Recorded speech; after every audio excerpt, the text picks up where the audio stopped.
वासिक कयूम ने programme national debate में गुफ्तगू करते हुए कहा, पंजाब असेंबली हर सूरत तहलील करेंगे। खवातीन अरकान असेंबली को पैसा ऑफर करना बड़ी गंदी सियासत है। सदर को आईनी बहरान में किरदार अदा करना चाहिए। पंजाब में गवर्नर राज लगाने की वजह नहीं बनती।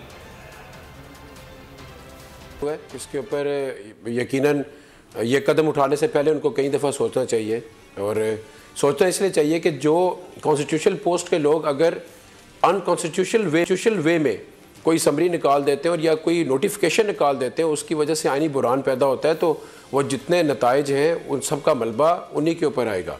लेकिन जो आईनी बुरान उन्होंने पैदा किया, तो हम KPK को डेफिनेटली सेकंड तरफ जाएंगे। पहले तो हम लोग पंजाब को सॉर्ट आउट करना चाहते हैं। हाँ। दो जुमे और सही हम तहलील तो हम करेंगे, और वोट ऑफ नो कॉन्फिडेंस में इनको शिकस्त हो जानी है। उन सब ने आके ये बताया कि हमें पहले की तरह अभी भी हरासा किया जा रहा है, ब्लैकमेल किया जा रहा है कि अब लोग ये कर लें तो आप लोगों को ये फ़ायदा और वो फलां फ़ायदा। एडवोकेट